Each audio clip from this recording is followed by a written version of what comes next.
명랑시사 이승원입니다.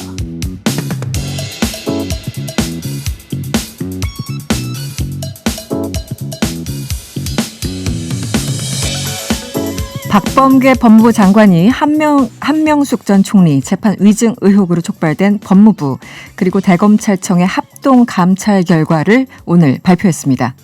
법정에 증인으로 출석할 것이 예정된 참고인들이 검찰에 총 100여 회 이상 소환되어 증언할 내용 등에 대한 미리 조사를 받은 사실이 확인되었습니다. 부적절한 편의가 제공된 사실도 확인되었습니다.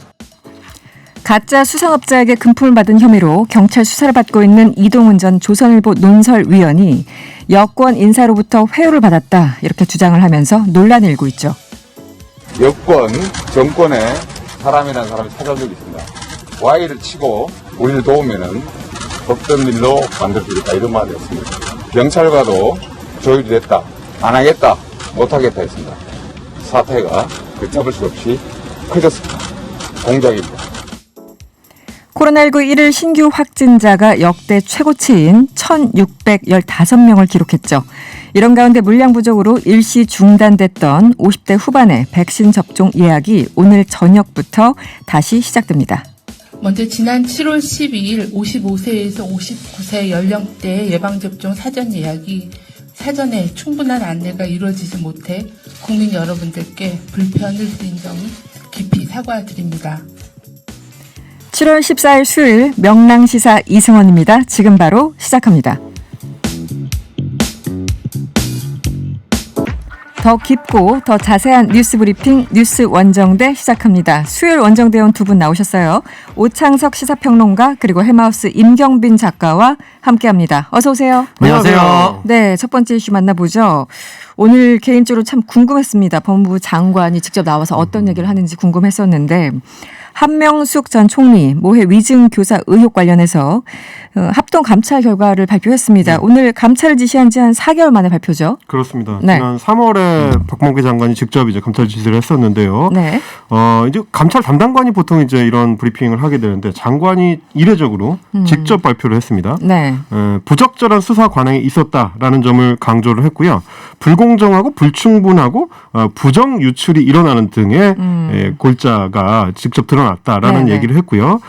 사건 처리 과정에서 검찰이 총 100여 회에 달하는 수용자를 이제 반복해서 소환을 해서 조사를 했고, 그리고 이제 그 과정에서 증언을 연습시킨 정황이 있었다.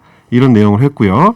그리고 수사에 이 협조하는 사람에 대해서는, 수사에 협조하는 재수자에 대해서는 이런저런 편의를 제공했다. 그래서 이제 이것이 이제 부적절한 수사 관행이었다라는 측면을 이야기를 했습니다. 뭐 일부 증인들 같은 경우는 새벽에 늦게까지 조사를 받기도 했고, 네. 그 과정에서 재소자 증인들한테 이제 외부인과 뭐 자유롭게 접견을 할 수 있도록 편의를 제공한다든지, 뭐 통화를 할 수 있게 한다든지 이런 식의 일들이 있었습니다. 그리고 이제 뭐 아무래도 시설이 좀 다른 그 구치소에 비해서 좀 낫다고 하는 서울 구치소에 있을 네. 수 있도록 네. 좀 조치를 한다든지 이런 식의 편의 제공이 이루어지면서 혹시 그 과정에서 검찰하고 이 재소자 증인들 사이에 어떤 모종의 거래가 오가거나 회유가 있었거나라는 게 여전히 이제 의혹이 완전히 해소되지 않은 채 사건이 마무리가 되게 됐습니다. 이 사건을 계속 보고 있으면 영화 이상이다라는 느낌이 확실히 들거든요. 근데 일단 조금 더 얘기를 해보면 이번 합동 감찰 이제 시작된 것은 고 한만호 전 한신건영 대표를 이제 압박해서 당시 검찰이 이제 뇌물을 줬다는 진술을 강요했다는 의혹 여기서부터 시작이 됐고 이제 증인을 데려다가 연습시키고 또 허위 증언하게 하고 이게 내용들이 좀 복잡하기도 하잖아요. 네. 대략적인 그간의 상황을 좀 설명해 주시면 어떻습니까? 그러니까 일단 이게 한명숙 전 총리 뇌물수수 사건부터 시작이 되는데 그 당시엔 사실 당시 야권의 유력 대선 주자 중에 한 명으로 또 분류되기도 했었고. 그랬죠. 네. 그렇고 이제 지금도 사실은 지칭을 친모의 데모 뭐 이런 식으로 이제 표현을 합니다. 그러니까 노무현 대통령과 함께 성장했었던 여성 정치인 중에 대표 주자격이었기 때문에 네. 이 사람이 뇌물을 받았다라는 것은 엄청난 타격인 것이죠. 그 부분에 있어서 사실은 그 당시 민주당 내에서도 이 부분에 대해서는 민주당이 사과하고 넘어가야 한다 할 정도로 사회적 여론이 좋지 않았습니다. 네, 당시에. 근데 이제 상황이 꽤 오랜 시간이 지나서야 이제 하나씩 뭔가가 밝혀지기 시작했었죠. 끝내 돈을 주지 않았다라는 그 한만호 씨의 대표의 증언이 나오기 시작을 하면서 조직적으로 검찰이 이걸 돈을 줬다라는 것을 맞추기 위해서 그리고 금액이 헷갈릴 수 있으니까 무슨 3년 3명이 9억이다, 3억씩 9억이다 네, 뭐 이런 네. 식으로 하든지 수치라든지 그리고 수감되어 있는 사람을 데려와서 조사를 하는데 데려올 때 들어왔다 나왔다의 그 기록도 남기지 않았다는 거. 그렇다면 왜 남기지 않았을까? 법률적인 절차를 따른다면은 남겨도 전혀 상관이 없을 것인데 그렇죠. 네. 남기지 않았다는 것 자체가 좀 이상했었던 것이고 출입문 정문으로 들어갔다든지 검찰이 자동차를 보내줬다든지 이런 것들을 살펴봤을 때 아 이게 검찰 내부에서 흔히 말하는 만들어진 조작된 내용일 수도 있겠다라는 것이 이제 의문인 것이죠. 네. 이 부분에 대해서 여러 차례 이제 사람들이 관심을 가지고 또 박봉계 장관 수사지휘권까지 발동하고 여기 이제 방송 출연한 신장식 변호사가 또 담당 변호사로 또 활동을 하기도 했었는데 했었는데 결과적으로는 일단 시간이 너무 많이 지나버렸고요. 네. 두 번째 한 사람 또 사망했습니다. 그러다 보니까 이 부분에 있어서 추가적으로 증언을 하거나 증거를 확보할 수 있는 부분이 없습니다. 그러다 보니까 여기에 대해서 누가 정말 잘못했다, 해당 조사 검사가 잘못했다, 나쁜 짓을 했다라고 얘기하기에는 어쨌든 증거 재판주의다 보니까 네. 여기에 대한 연결고리가 지금 빠져 있는 상태인 것이죠. 그러다 보니까 여기에서 굳이 이제 말할 수 있는 것이 이제 부적절한 수사 관행을 개선을 해야 된다.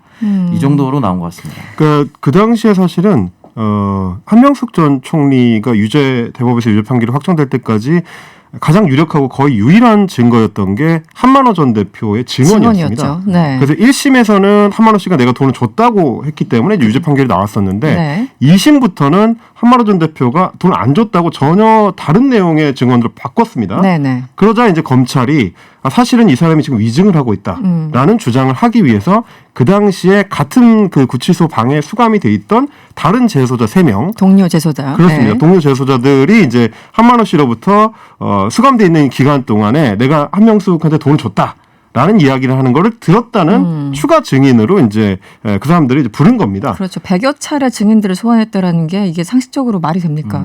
그렇습니다. 게다가 이제 네. 그 사람들 중에서 그 당시에는 한만호로부터 그 말을 들었다고 했었던 재소자 둘이 얼마 전부터는 이제 그건 내가 이제 거짓말한 거였다. 거짓말한 것이다. 네, 뭐 검찰에 이제 회유를 받았다 이런 얘기를 했었고 지난해 4월에는 법무부에다가 진정서를 이제 직접 제출하기도 했었습니다. 네. 이제 그러나 그 뒤에 이제 이루어진 일들이 결국에는 연속적으로 검찰에서 이제 무혐의 판단이 내려지게 된 거고 이번 이제 감찰까지 오는 과정에서도 지속적으로 이제 대검에서 이제 일종의 그 저항을 하는 어떤 양상이 벌어지면서 이게 또 굉장히 좀 정치적인 사건으로 비화된 그런 사정들이 또 있었습니다. 당시 이제 말씀하신 것처럼 동료 재소자 최모 씨가 작년 4월에 진정을 한 거예요. 그렇습니다. 그런데 그 이후에 이제 이걸 검토했던 대검이 증거가 부족하다라고 무혐의 판단을 내렸어요. 그 검사들에 대해서 이제 무혐의 판단을 내린 거죠. 그렇죠. 그래서 이제 박 장관이 수사 지휘권을 발동해서 대검 부장회의를 열어서 기소 여부를 다시 한번 판단해봐라. 그렇습니다. 그랬더니 이제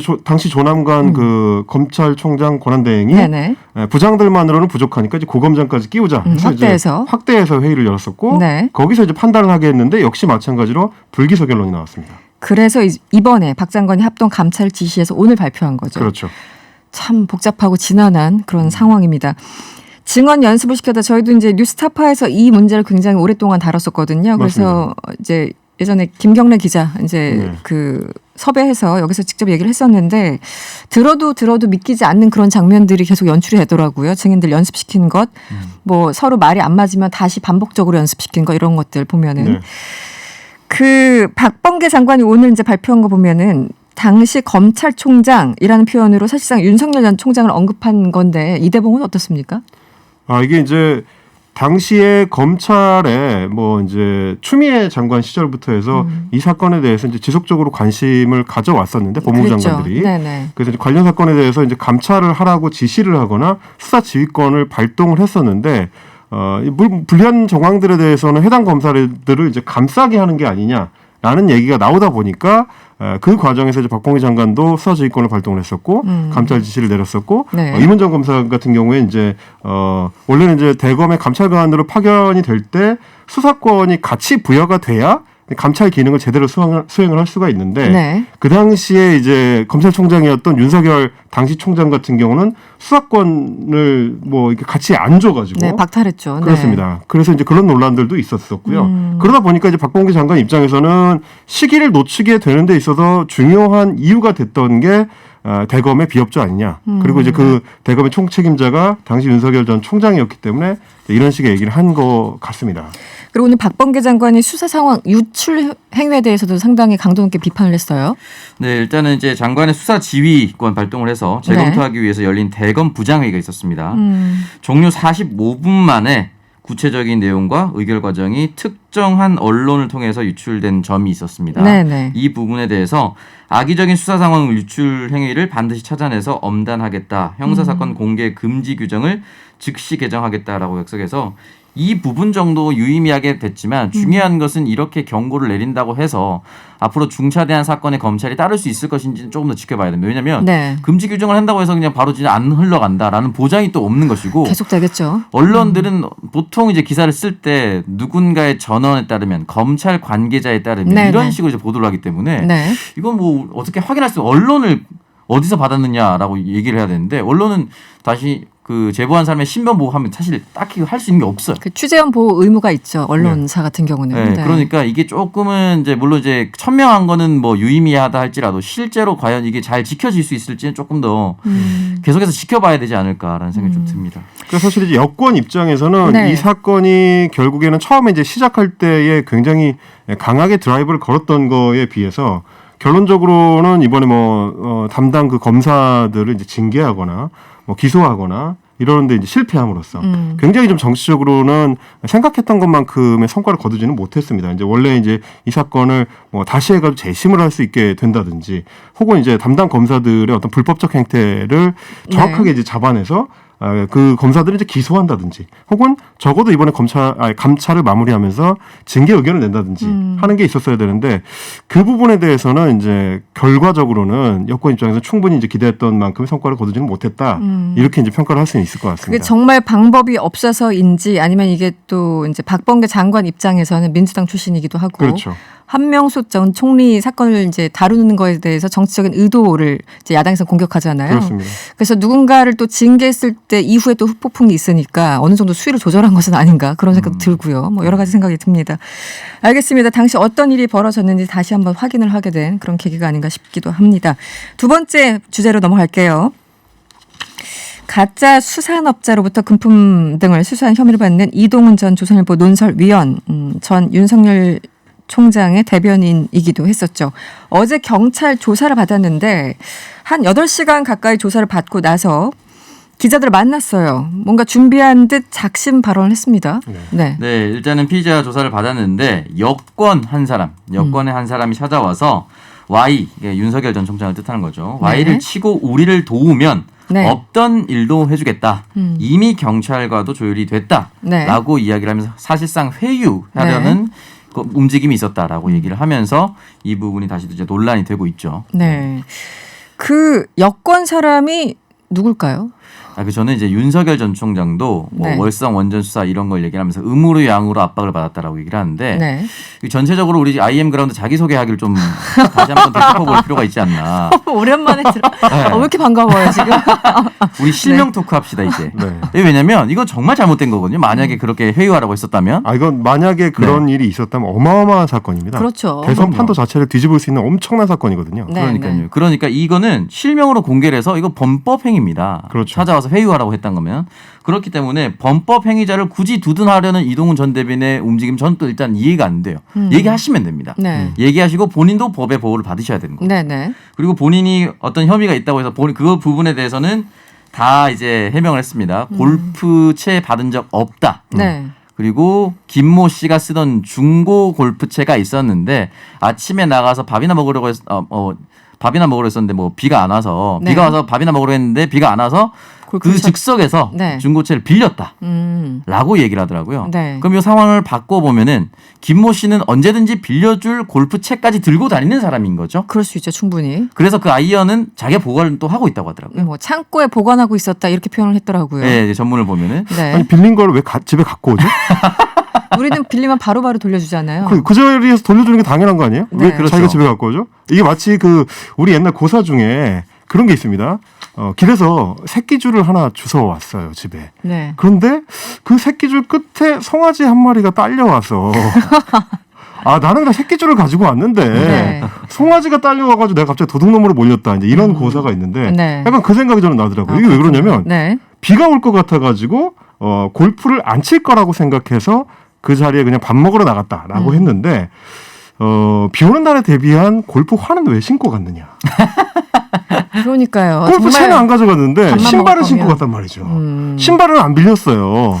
근데 그런 맥락들로 봤을 때는 그 얘기를 이제 그대로 믿을 수 있느냐 하는 측면이 있고 또 하나는 이제 집에 보관하면 안 되고 돌려줘야죠 그 자리에서. 그럼요. 그렇죠. 네. 정치인들도 사실은 뭐 돈봉투라든지 어떤 선물이라든지 이런 걸 받았을 때 돌려주는 타이밍이 언제냐가 굉장히 중요한 굉장히 이슈가 중요하죠. 되는데 네. 이분 같은 경우 심지어 아직도 갖고 있습니다.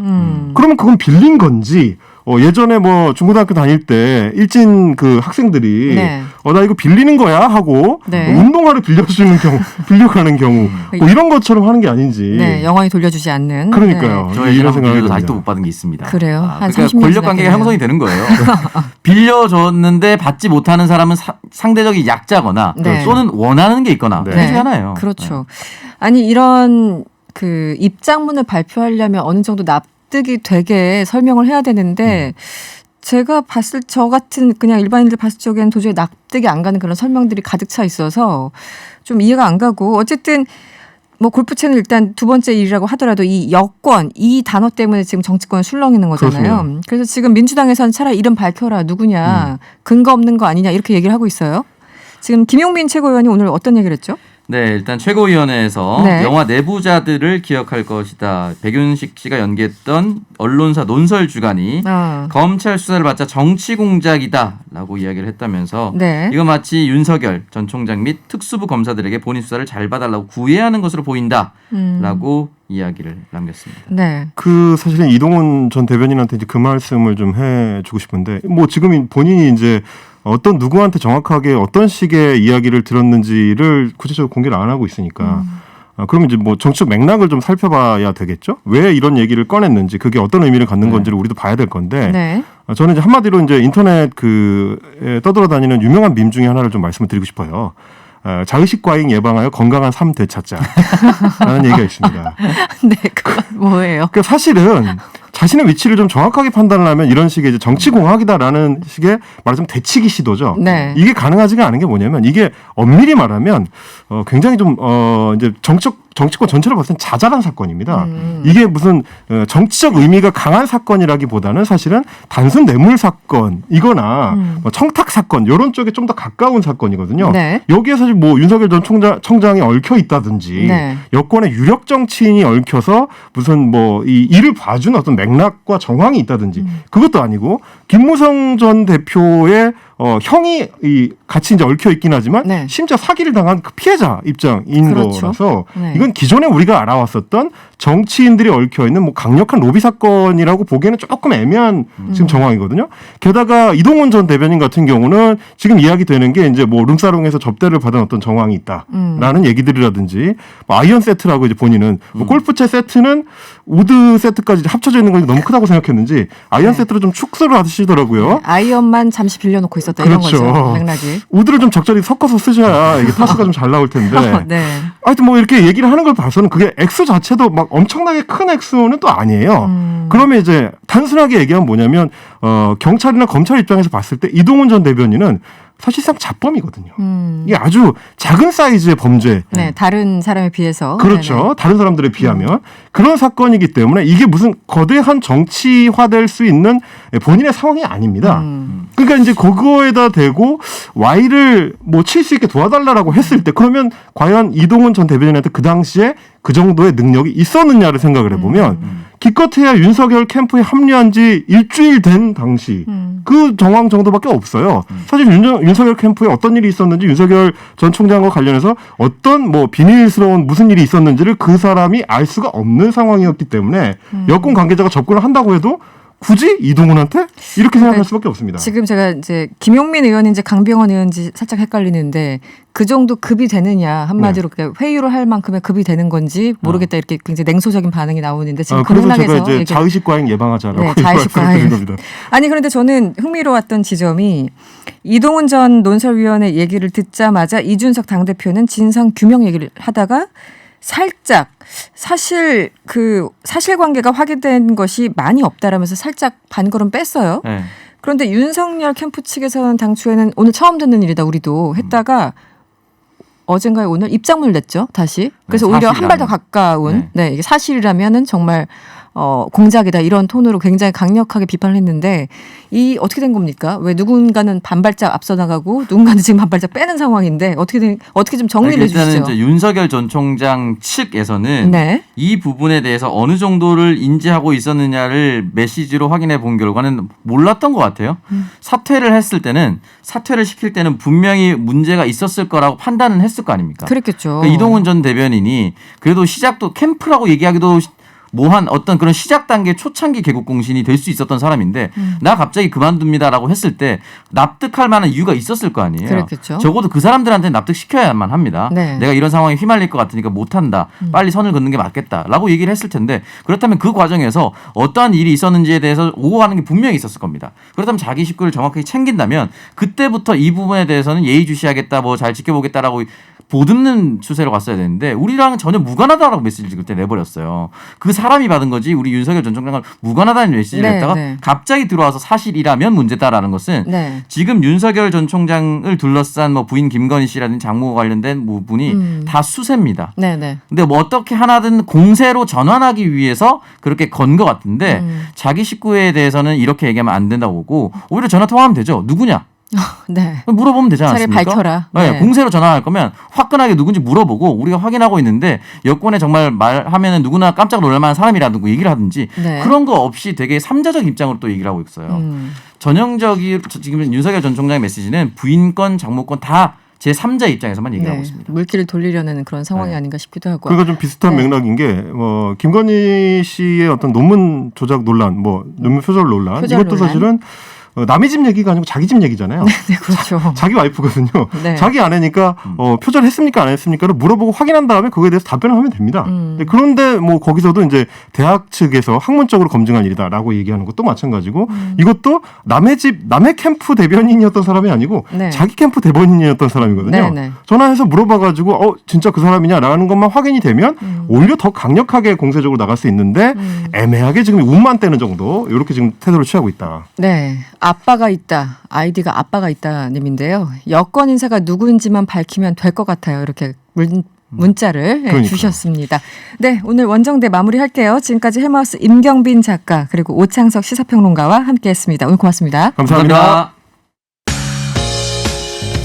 지금 이 시각 사회 곳곳에서 벌어지는 놀랍고 황당하고 또 재밌는 뉴스를 전해드립니다.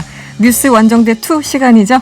오늘도 함께할 두 분 소개해드릴게요. 이현경 뉴스캐스터, 개그맨 황현희 씨와 함께합니다. 어서 오세요. 안녕하세요. 안녕하세요. 네, 오늘도 코로나19 소식부터 전해야 되겠죠. 또다시 코로나19 신규 확진자가 1,600명을 넘었어요. 1,615명. 네. 역대 최다인데 그러니까요.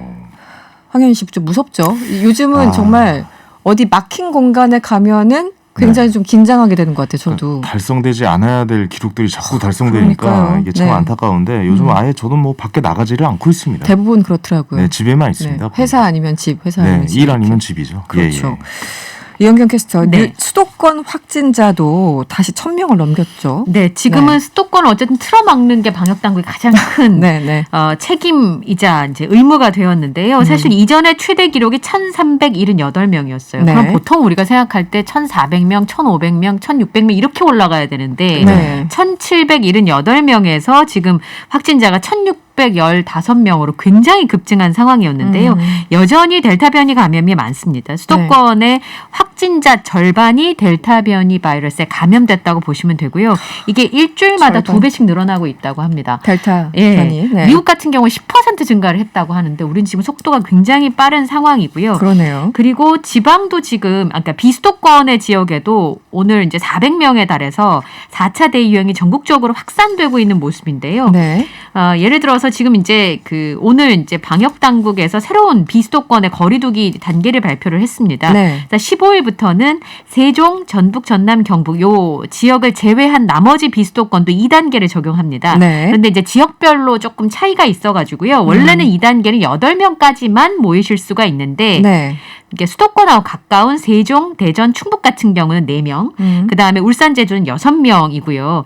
그리고 대전, 울산의 경우에는 유흥시설이 밤 11시까지 가능하고요. 11시까지. 부산, 제주, 강원, 세종 같은 경우는 백신 인센티브가 제공이 안 되는 그런 상황입니다. 근데 지금 이제 저희가 방금 전에도 진행자분하고 그런 얘기를 했는데 거리두기를 지금 완전히 틀어막아서 지금 우리가 하고 있잖아요. 네. 근데 이게 왜 빨리 효과가 안 나타나나 이런 생각을 하시는 분들도 있으실 수 있는데 이번 주는 효과가 나타나기가 좀 어렵다고 합니다. 그래서 방역 당국에서는 다음 주까지만 우선 네.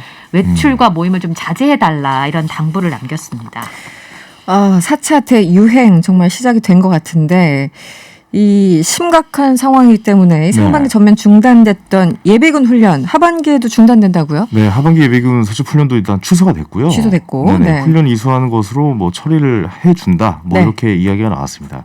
예비군 훈련이 보통 100명에서 한 500명 정도 이렇게 집합된 상태로 이제 시행이 되잖아요. 네. 여성분들은 잘 모르시겠네요. 네, 상상이 잘 안 돼서. 그러니까 이게 단체로 모여가지고 이제 군대 훈련을 받는 거기 때문에. 훈련받고 교육받고. 예. 네. 그렇습니다. 현재 4단계에서는 감염병 확산이 사실 굉장히 좀 심각해질 수 있는 그런 장소가 될 수 있어요. 그래서 그렇죠. 저는 100명, 500명이면. 네네, 이렇게 취소를 하는 게 네. 맞다라고 생각이 듭니다. 네. 올해 소집 훈련 대상자 가운데 희망자를 대상으로 한 2시간 온라인 원격 교육은 10월부터 시행된다고 하는데 네. 이게 희망자가 있어요? 희망자가 많을걸요? 많습니까? 저도 민방위 교육을 이제 원격 교육을 했거든요. 네네. 휴대전화로. 굉장히 좀 사실 이렇게 말씀드리기 좀 죄송하긴 하지만 편하긴 하더라고요. 편하긴. 직접 가서 좋은 데 가서 예, 훈련을 예. 받으시는 것보다 훈련 받는 것보다 좀 편하긴 했었습니다. 예, 예. 내년도 이제 차감이 되니까. 그렇죠. 알겠습니다. 얼마 전에 예비군 민방위 대상으로 얀센 백신 예약 접종이 이루어졌잖아요. 네. 저희 출연자 가운데도 얀센 맞으신 분 계신데. 계십니다. 네, 하반기 모든 훈련이 중단된 건가요? 그렇다면은? 근데 사실은 제 주변에도 얀센 백신 대상자였는데 네. 신청이 잘 안 돼가지고 못 맞으신 분들도 제법 있어요. 네, 그러다 네. 보니까 우선 국방부의 설명은 주요 연령대가 30대 미만이잖아요. 우선 30대 미만은 8월 말부터 접종이 시작되는데 8월 말에 접종받긴 좀 어려울 것 같거든요. 네, 지금 네. 순서상으로 봤을 때. 그러면 9월 초에 맞는다고 치고 2주가 또 걸리니까 항체 형성이 10월 중순에나 이루어지기 때문에 훈련 기간을 맞추는 것 자체가 좀 어려운 상황이고요. 그러네요. 지금 장병들이 입영하기 전에 화이자 백신 접종을 하고 있거든요. 네. 그래서 이제 육군 장병들 같은 경우는 한 86% 정도 이제 맞았는데도 불구하고 지금 감염들이 나타나잖아요. 네. 문선훈련소나 이런 데서 계속 감염자가 좀 그랬죠. 나오고 있죠. 네. 네, 확진자가 나오고 그렇기 있죠. 때문에 사실은 지금 게다가 이제 저는 안 받아봤습니다만 이게 대면이고 비말이 굉장히 많이 날릴 수 있는 접촉이잖아요. 네. 훈련이라고 하기 때문에. 그럼요. 예.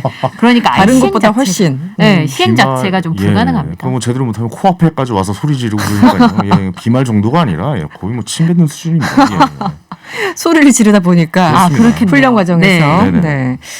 이 모더나 백신 접종 예약이 중단됐었잖아요. 네. 그런데 이제 재개된다는 다행스러운 소식도 들어와 있네요. 어떻게 진행이 됩니까 앞으로? 네. 어제 김부겸 총리가 이제 라디오에 출연을 해가지고 네네. 예약 접종을 앞당기겠다라고 얘기를 했었는데요. 오늘 이제 정은경 질병관리청장이 오전 10시에 이제 브리핑을 했습니다.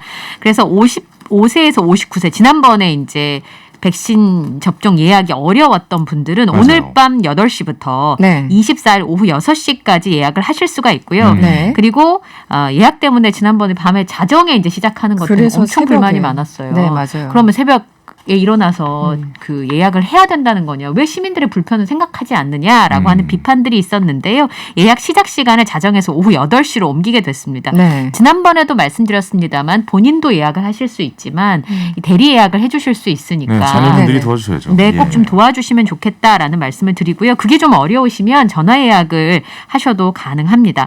그리고 이분들은 이제 26일부터 모더나 백신을 접종하게 되는데요. 원래 일주일 접종 예정이었는데 14일까지 연장이 연장을 하기로 했고요.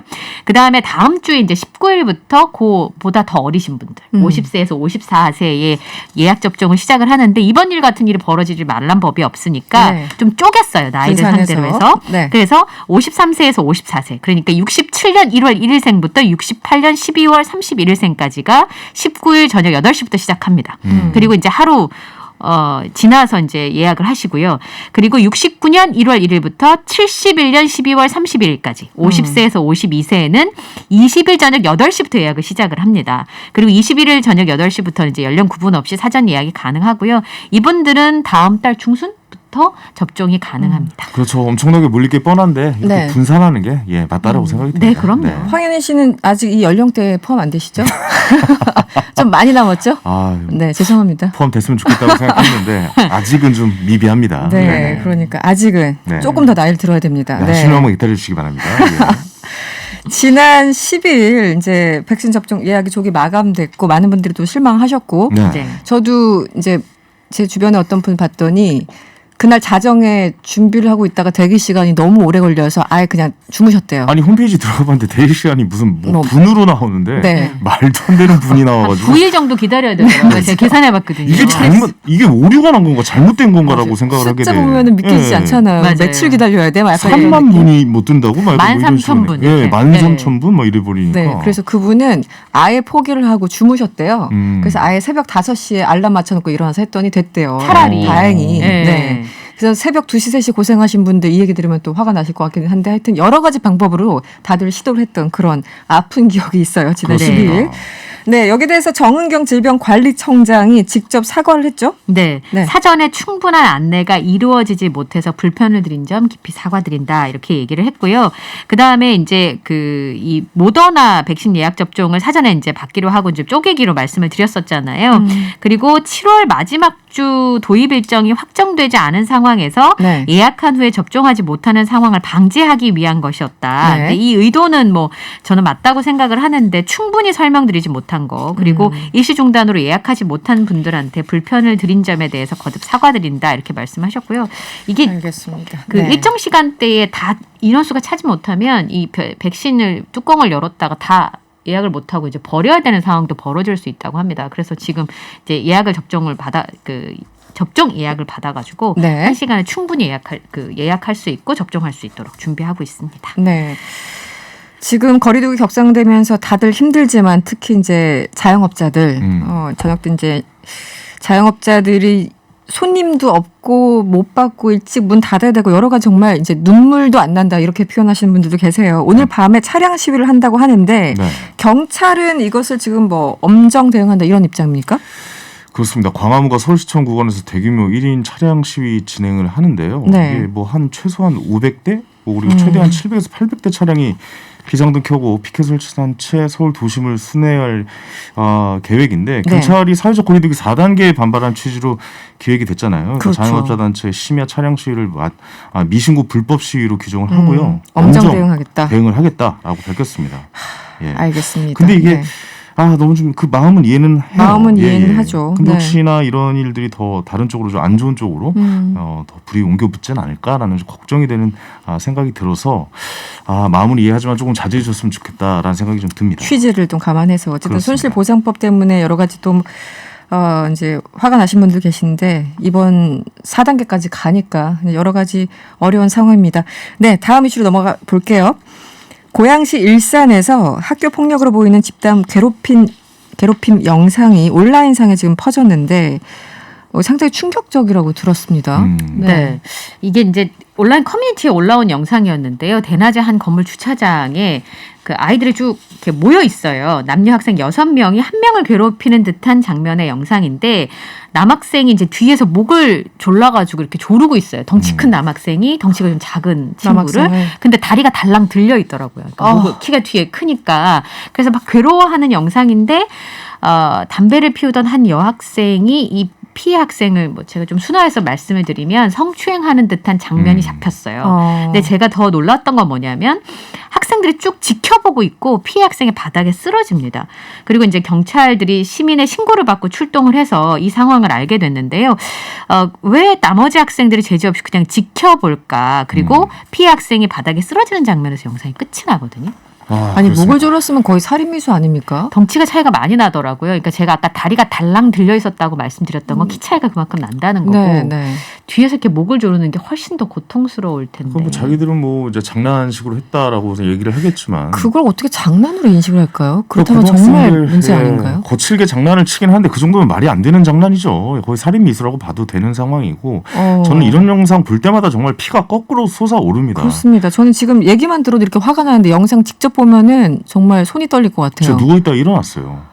아까 보다가 영상. 어떻게 이게 가능한 거죠? 지금 경찰은 어떤 설명을 하고 있습니까? 그러니까 경찰에 신고를 해서 출동을 해서 보니까 그 근처에 가해 학생을 찾았어요. 그 물어봤더니 친구들하고 장난이었다 이렇게 얘기를 했다고 합니다. 장난이었다. 예, 그리고 이제 그럴 줄 알았어요. 이 말할 줄 알았습니다. 그리고 또 하나는 이게 이제 가해 학생하고 피해 학생이 동네 아는 선후배래요. 그러니까 오랫동안 알고 지냈다라는 거잖아요. 그리고 이제 피해 학생 부모님도 처벌 의사를 밝히지 않아서 수사부서로 인계를 하지 않았는데 경찰들이 이제 비판이 좀 일고 있고 상황도 좀 심각하다 보니까 부모님한테 상황 설명을 하고 앞으로 대응을 어떻게 하실지 결정을 하시라고 이제 말씀을 드렸는데 예전에 오은영 선생님이 학교 폭력에 4단계가 있대요. 네. 처음에는 사소한 습관으로 이제 장난을 치는 단계가 있고요. 그게 좀 더 지나면 몰래 뒤에서 험담을 유포한답니다. 그게 조금 더 지나면 사사건건 괴롭히다가 네. 더 지나면 폭행과 폭력으로 가게 되는 상황인 거죠. 지금 4번째 단계인 거군요. 네, 그러니까 의심을 하자면 아주 오랫동안 알고 지냈다고 하니까 혹시 그 단계 중 어딘가에 있는 것은 아닌지 그리고 대부분의 피해 학생들은 본인이 피해를 받고 있다는 말을 할 수 없는 상황인 경우도 많잖아요. 네. 동네에서 특히나 그런 경우 오랫동안 알고 많죠. 지냈다면. 네. 가해자의 대부분이 장난이라고 얘기를 해요. 그러니까 본인들은 장난이겠죠. 네, 본인들의 마인드는 장난이지만 당하는 사람 입장에서도 장난이어야지 그게 장난인 거지. 당하는 사람은 이게 생명의 위협을 느끼면 잘못된 거 아닙니까? 목졸림을 당하고 실제 거의 실신하다시피 땅에 떨어지면 그것을 장난이라고 인식하면 그 사람들은 정말 정상이 아닌 사람들 아니에요. 아무리 학생이라고 하더라도. 이미 정상이길 포기한 것이죠. 예. 최근에 사실 광주에서 비슷한 사건이 일어났고 그렇죠. 극단적 선택을 정말 했잖아요. 그 피해 학생이. 이거는 부모가 처벌 의사를 밝히지 않는다고 해서 그냥 넘어갈 수 있는 문제는 아닌 것 같아요. 예.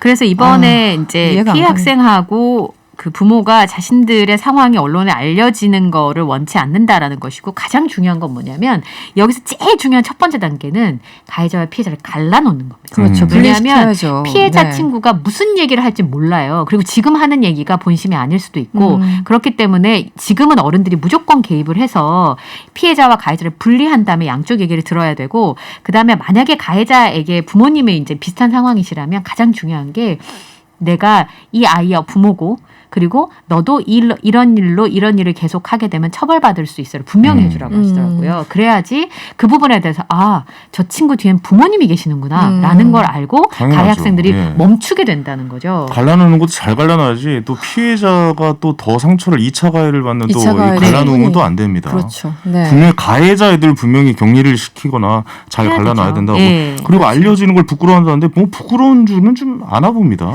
예. 일단 피해자 격리가 아니라 가해자를 격리시켜야 되죠. 반드시. 네. 이런 상황에서는. 알겠습니다. 또 하나 이 사건도 저희들이 한번 다뤘었는데 지난 월요일 사건의 재현 시간에서도 전달해 드렸습니다. 생후 20개월 친딸을 살해해서 아이스박스에 유기한 친부가 경찰 조사에서 말도 안 되는 변명을 또 늘어났다고요. 네. 네. 생활고로 스트레스 받던 중에 아이가 울음소리가 나기 시작했다. 이때 음주를 했습니다. 그래서 잠이 들지 않아서 이불을 덮고 주먹으로 수십 차례 때리고 발로 밟았다라고 진술을 했는데요. 20개월 된 아이를요. 예, 친부이고요. 예. 그리고 이게 밝혀지게 된 것도 외할머니가 딸하고 연락이 안 되니까 네네네. 막 찾아다니다가 우리 애를 안 보여준다. 그래가지고 경찰에 신고해서 들어가 보니까 엄마하고 아이가 있었고 아이는 이미 사망한 지 좀 된 상태에서 네네. 화장실에 아이스박스에 담겨져 있었는데 경찰이 그때 봤을 때도 학대 정황이 이미. 몸에 보였다는 거잖아요. 맞아요. 네네. 이번에 밝혀진 내용을 보니까 몸에 멍하고 골절들이 있었다고 하는데 골절이요. 아이고. 20개월짜리가요. 그 고통이 얼마나 크겠습니까? 20개월이면 저희 아이가 지금 32개월이거든요. 아, 네. 20개월이면은 정말 어디 지나가다 부딪힐까 그 모서리마다 테이프 붙이고 있을 맞아요. 그 당연히 시기예요. 그렇죠. 그리고 어디 네. 쓰실까봐 다 네. 이렇게 막아놓고 할 어디 나이거든요. 뭐 방바닥에 못 떨어지면 뭐 집어먹을까 혹시 방바닥도 확실하게 청소하고 있고 뭐 모서리마다 붙이고 이런 식인데 지금 애가 골조질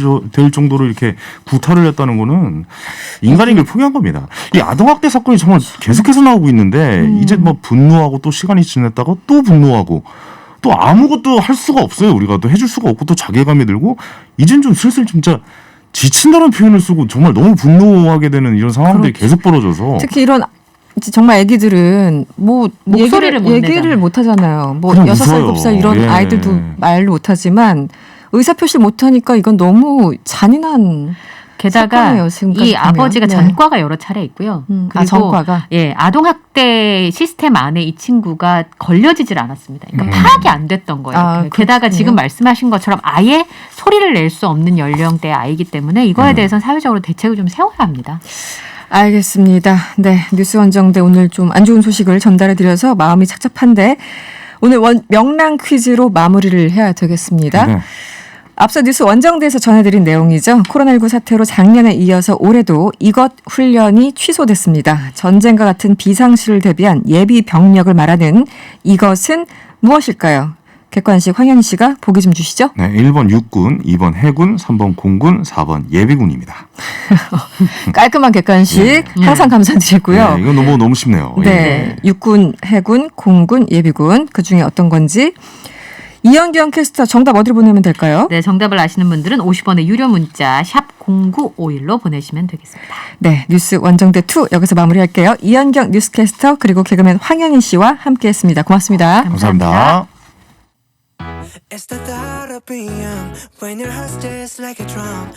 네, 1, 2부는 여기서 마무리를 하고요. 잠시 후 3부에서 뵙겠습니다. 지금 나오는 노래 여러분 이제 아시죠? BTS의 Permission to Dance입니다. 음악 들으시고요. 잠시 후 3부에서 김승원 더불어민주당 원내 부대표 만나서 언론개혁 상황들 알아보도록 하죠. 퇴근길에 함께하는 명쾌한 뉴스 명랑시사 이승원입니다.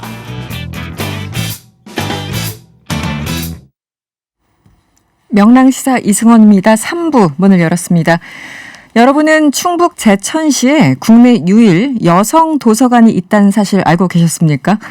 최근 국가인권위원회에서 제천 여성도서관에 남성 출입을 허용하라 이렇게 권고하면서 여러 가지 논란이 일고 있는데요. 잠시 후 4부 말하는 대로 코너에서 여성 전용 도서관은 여성 보호인지 남성 역차별인지 얘기를 해보려고 합니다. 여러분의 자유로운 의견 문자로 보내주세요. TBS 유튜브 채널 또는 무료로 이용할 수 있는 TBS 앱을 활용하시거나 짧은 문자 50원, 긴 문자 100원이 드는 샵 0951번으로 의견 많이 보내주세요. 최근 더불어민주당에서는 7월 국회 처리를 목표로 언론중재법 개정안을 추진 중이죠. 오늘 명랑 인터뷰에서는 국회 문화체육관광위원회 소속인 더불어민주당 김승원 원내 부대표 연결해서 자세한 내용 들어보도록 하겠습니다. 의원님 안녕하세요. 네, 안녕하세요. 네. 먼저 지난 8월이었죠. 이 문화체육관광부에서 한국 ABC 협회를 정부 광고 집행과 언론 보조금 기준에서 제외하기로 결정했습니다. 한마디로 ABC 협회의 어떤 그 조사 내용들을 신뢰할 수 없다라는 건데요. 먼저 ABC 협회가 뭐 하는 곳이고 어떤 문제가 있었는지 설명을 좀 해주시죠. 네.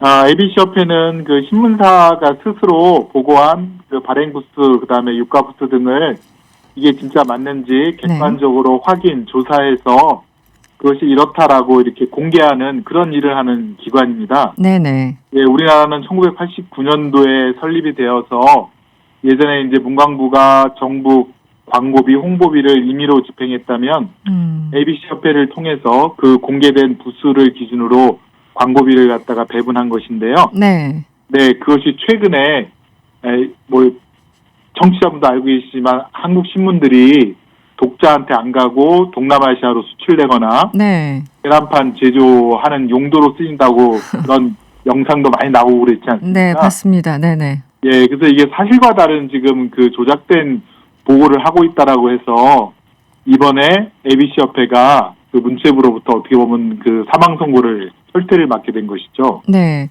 제가 기사를 좀 찾아봤더니 이 ABC 부스 공개 결과는 네. 인쇄매체 이제 한마디로 정부 광고를 집행하는데 정책적으로 활용돼 왔는데 2020년 기준 이게 네. 액수가 2,450억이 넘더라고요. 2,450억. 맞습니다. 네, 상당한 비용이 그동안 지불이 됐던 건데 네. 이번에 이제 문체부 결정에 의원님께서는 이제 언론개혁법을 발의도 하시고 계속 노력 중이신데 어떤 의미가 있다 보십니까? 네, 우선 첫 번째는 그 ABC협회에 출자된 국민 세금이 있습니다. 네네. 이번에 ABC협회의 정책 활용을 끊음으로써 그 세금을 다시 환수하게 되어서 네. 세금을 절약한 의미가 첫 번째 있고요. 네. 예, 두 번째는 지금 ABC협회에 거의 부수 공개된 거를 기준으로 해서 언론 매체의 영향력이 평가되곤 했는데요. 그렇죠. 근데 조선일보는 유가 부수가 올해도 100만 부다. 그다음에 중앙일보, 동아일보 뭐 이런 순이었는데 그 활용을 중단함으로써 새로운 기준에 의해서 진짜 과연 언론사의 매체 영향력이 어떤 것인지를 네. 새롭게 정립이 될 것입니다. 네. 그 기반으로는 국민 의사라든가 국민의 선호도가 반영이 되면 새로운 지표가 나올 것이고요. 네. 세 번째는 ABC협회가 사실은 신문사 출신 임원이 과반수고 광고주에서도 파견된 임원들이 약간 못 미치는, 그러니까 신문사와 광고주가 이렇게 같이 있는 기관인데 네. 여기 그 임원들이 거대 언론사 사람들입니다. 네네, 주로 출신들이. 그래서 네. 그렇습니다. 그래서 거대 언론사와 광고주가 어떻게 보면 카르텔을 형성해서 중소 언론이라든가 거기에 참여하지 못한 언론으로부터 독점적인 지위와 어떻게 보면 과다한 이익을 계속 지금까지 얻고 있었던 것이죠. 그것을 깨게 되는 그러한 계기가 되게 됩니다. 네. 이제 문체부는 그동안 정부 광고를 이 ABC에 의존해서 이제 정부 광고를 분배를 했었는데, 네. 부수를 조사하는 대신 구독자 조사를 추진하기로 했습니다. 그래서 이제 네. 한국언론진흥재단이 전국 5만 명 국민을 샘플링해서 대상으로 조사를 하겠다는데 지금 취지는 좋지만 이 문체부 산하 언론재단이 조사를 수행하게 된다면 한마디로 정부 입김이 좀 세지는 것이 아니냐 이렇게 우려하시는 분들 있거든요. 의원님 생각은 어떠십니까? 네, 일단은 지금까지 ABC협회가 거의 89년도부터니까 한 30년 넘게 그 언론 매체 영향력을 조사한 방법이 어떻게 되냐면요. 네. ABC협회에서 신문지국에다가 우리 언제 나간다라고 한 일주일 전에 알려줍니다. 아, 네네.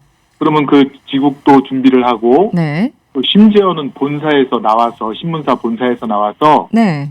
거기 발행부수 유가부수 그 엑셀 자료표가 있지 않습니까? 네네. 그거를 바꿔치기 한다고 그러더라고요. 아, 그런 경우도 있었습니까? 이중장부. 네. 네. 그렇게 준비를 갖춘 상태에서 ABC협회 직원이 그 지국에 가서 발행부수와 유가부수를 조사하는 건데 네. 이것이 진실일 리가 없지 않습니까? 그렇죠. 네. 그러니까 아직도 2020년도에 조선일보 발행부수 중 100만 부가 돈을 주고 사보는 유가부수라고 지금도 그렇게 발표를 하고 있는 거였거든요. ABC협회가요. 네. 그래서 이번에 문체부로부터 딱 중단을 받게 된 것인데요. 예, 문체부는 그래서 대신 언론진흥재단을 통해서 5만 명, 국민 5만 명에게 네. 예컨대 밀접 면접을 통해서 네. 뭐 구독률이라든가 성실률이라든가 열독률 얼마나 잘 보시는지를 네. 두루두루 살펴보겠다는 것인데 네. 지금까지 ABC협회 조사보다는 훨씬 더 객관적이고 공정하고 사실에 가까울 것이라고 일단은 저는 기대를 하고 있습니다. 네. 근데 지금 사회자께서 말씀하시는 네. 그런 그 정부가 주체가 되어서 조사하는 거에 대한 어떤 한계점, 문제점은 또한 있을 거라는 저도 우려는 하고 있습니다. 네. 조금 더 구체적인 이제 우려를 보면 당장 같이 이제 언론개혁의 그 법안을 만들고 계신 김의겸 열린민주당 의원 같은 경우는 만약에 지금 이제 문체부가 하겠다는 열독률이나 구독률을 기준으로 하겠다는 것은 여전히 조중동 중심으로 광고를 집행하는 또 다른 근거를 만드는 것이다 이렇게 주장을 하고 있고요. 또 언론노조에서는 구독자 조사 5만 명이라고 하는데 통계적으로 유의미한가 또 여기에 대해서 의문을 던지시는, 그러니까 여러 가지 새로운 제도에 대해서도 의문을 던지시는 분들이 계세요. 어떻게 보십니까? ABC보다는 좀 나으니까 그래도 일단 추진을 하자 이런 입장이신가요? 일단은 좀 보완할 점이 많은 것 같습니다. 네. 네, 그 말씀하신 대로 계속 거대 언론 위주로 그 영향력이 좀 측정될 우려가 상당히 높고요. 네. 반면 중소 언론이라든가 또 지역 언론, 또 한편 스타트업 하는 신생 언론이라든가 또 전문 언론 등 다양한 우리 언론 생태계에 사시는 공생하는 분들이 있는데 네, 그런 그렇죠. 기관들이 있는데 네네. 그런 분들이 제대로 반영이 될까라는 우려가 너무나도 많습니다. 예, 그래서 저는 그런 거를 정부 주도하에 5만 명 샘플로 하지 말고 네. 차라리 18세 이상 국민들 4,200만 명 정도 되거든요. 네. 그분들에게 10,000원씩 2만 원씩 바우처를 드려서 네네. 그분들이 직접 그 10,000원, 2만 원의 바우처를 근데 10번에 나누어서 골고루 예, 언론사에도 드리고 또 지역 언론에도 드리고 네. 전문 지역에도 드리는 그런 프로그램을 마련해서 네. 바우처를 통해서 4,200만 명의 국민들께서 직접 한번 판단을 하시고 이렇게 하시는 게 더 훨씬 낫지 않을까 그런 생각에 이제 관련된 미디어 바우처법을 네. 발의하기도 했습니다. 제가 마침 그 질문을 드리고 싶었었는데요. 그 의원님께서 미디어 바우처법을 발의를 했고요. 아직은 뭐 상정이 안 됐죠? 네, 곧 이제 상정될 예정인데 이 미디어 바우처법이 뭔지 정확하게 아직 모르시는 분들을 위해서 설명을 좀 부탁드릴게요. 네, 지금 한 해에 정부 광고비라든가 공공기관 홍보비로 1조 800억 정도가 지출된다고 합니다. 네. 예, 그런데 이 정부 공공기관 광고비가 사실은 언론에 대한 어떻게 보면 통제 수단, 수단으로 활용될 수 있을 우려가 큽니다. 네. 그래서 이것을 국민들께 드려서 국민들이 예컨대 10,000원씩 받으시면 4,200억이고요. 그다음에 2만 원씩 받으면 8,400억 정도가 되는 예산이 소요되는데 네네. 이 받은 1만 원, 2만 원의 바우처를 직접 본인이 선호하는 좋은 기사라고 판단되는 곳에 네. 한 1년에 10번씩 네. 이렇게 분배해서 바우처를 지급함으로써 그 바우처대로 언론이 운영비로 사용하거나 취재비로 사용하거나 네. 혹은 정부 광고비가 그 바우처 많이 받은 곳에 집행이 되도록 하는 그런 시스템을 만들어 보자는 생각에서 미디어 바우처법을 발의하게 되었습니다. 그러면은 그 일반 국민들이 그렇게 바우처 한마디로 이제 내가 좋다고 생각하는 혹은 내가 구독하고 있는 그 언론사에 이게 포인트를 주듯이 한다라는 그런 개념인 거잖아요. 그렇습니다. 그러면 왜 이제 조직된 소수가 더 무섭다고 예를 들어 강성 독자나 뭐 편파적인 보도 매체를 또 이제 선호하시는 분들 여러 이제 종류들이 있을 텐데 이게 좀 갈등이 있지 않을까요? 제대로 오히려 선별이 안 되고 어떻게 보십니까? 네. 저희가 국민들께 드리는 바우처에는 마이너스 바우처도 있는데요. 네. 근데 가짜 뉴스라든가 또 왜곡하거나 과장하는 뉴스 네. 또 이렇게 트위스트라고 하죠. 이렇게 좀 꼬는 뉴스에 대해서 국민들이 거기에 대해서 마이너스 바우처를 지급할 수도 있게 설계가 되어 있습니다. 아, 마이너스까지요. 네네. 네네네. 그러면 비록 소수로부터 플러스 바우처를 받더라도 마이너스 바우처를 또 비슷하게 받게 되면 결국 제로가 되어버리거든요. 네, 상쇄가 된다. 네. 상쇄가 됩니다. 그래서 극단적인 기사라든가 그런 부분들은 어차피 플러스 마이너스가 상쇄되어서 언론사도 원치 않을 것 같고 기자도 그렇고 그래서 오히려 중도에 합리적이고 누가 봐도 실용적이면서 또 어떻게 보면 저희 정치인이라든가 또 대기업의 부정부패를 고발하고 또 정말 정론, 올바른 기사를 올바른 보도를 한 그런 기사에 국민들께서 바우처를 더 많이 주실 것이기 때문에 중도가 탄탄해지고 두꺼워지고 실용적인 기사들이 더 많이 넘쳐날 것으로 그렇게 저희는 기대를 하고 있습니다. 그러니까 구독자 조사를 전국 5만 명을 대상으로 하는 것보다는 오히려 미디어 바우처법을 활용해서 하는 게 훨씬 더 조금 공정하게 답을 얻을 수 있다 이렇게 보시는 입장이시군요. 네, 18세 이상 4,200만 분의 국민들께서 정말 그 바우처를 통해서 기사도 꼼꼼하게 읽으시고 그래서 판단을 하셔갖고 또 안 그래도 여론조사를 했는데요. 국민들께 어떤 기사의 바우처를 주시겠습니까라고 물어봤더니요. 첫 번째가 이제 가짜 뉴스를 바로잡는 기사. 그다음에 유용한 정보를 주는 기사, 네. 그다음에 우리 공동체의 미래를 제시하는 기사, 그다음에 정치인, 기업의 부정부패, 부조리를 고발하는 기사에 네. 기겠다고 하는 국민이 80%에 육박합니다. 네. 우리 국민의 현명함을 믿고 한번 꼭 실시해봤으면 좋겠습니다. 알겠습니다. 마지막 질문 좀 드릴게요. 네. 오늘 그 문체위에서 언론중재법 개정안 3건이 추가로 상정됐죠? 네네. 네. 그런데 일각에서는 민주당이 언론 개혁에 시동을 건 거는 맞는데 너무 늦은 거 아니냐 이렇게 네. 또 비판하신 분들 계시거든요. 네네. 지금 국회에서 논의 과정 혹은 목표치는 언제입니까? 7월 국회에서 뭔가 처리가 될까요? 네. 저희가 지금 이제 첫 번째는 방송법이라고 해서요. 네. 공영방송의 지배구조를 국민들께 돌려드리는 네. 그런 방송법과 그다음에 신문법이라고 해서 그 편집권을 독립하고 그다음에 포털이 임의대로 기사를 배열할 수 없도록 하는 신문법이 또 있고요. 네. 세 번째로 언론중재법이라고 해서 가짜 뉴스로 인해서 피해를 입은 국민이 그 피해 회복을 신속하고 완전하게 할 수 있는 그 세 가지 법안이 주로 저희 언론 개혁의 3대 법안이라고 할 수 있는데요. 네. 사실은 저희가 국회 작년 6월 달 임기가 시작되면서 발의를 계속 해왔었습니다. 네. 이제 결론, 심도 있게 그러니까 논의가 많이 이루어졌고, 네. 이제 그 결론을 내릴 때인데요. 저희가 7월 국회, 8월 국회까지 계속 야당과 함께 협의하면서 네네. 그 안에 이 세 가지 법을 통과시키도록 최대한 노력을 다하겠습니다. 알겠습니다. 오늘 인터뷰는 여기까지 듣겠습니다. 고맙습니다. 네, 고맙습니다. 지금까지 더불어민주당 김승원 원내부대표였습니다. 네, 명랑시사에서 품격을 담당하는 코너죠. 고품격 정치토론 여의도 회담 시간입니다. 더불어민주당 신경민 전 의원 나오셨어요. 어서 오세요.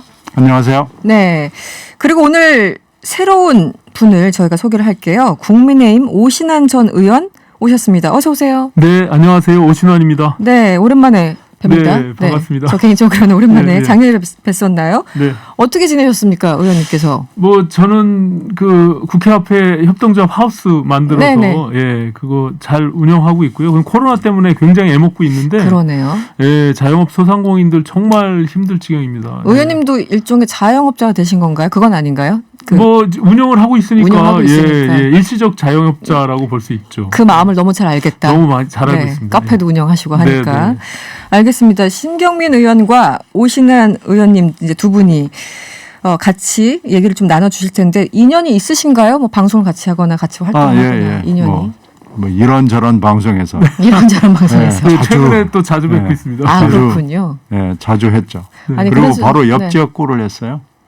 지역구가. 영등포와 관악이 네, 맞습니다. 근접 지역구입니다. 그러네요. 네, 네. 경계를 함께하고 있습니다.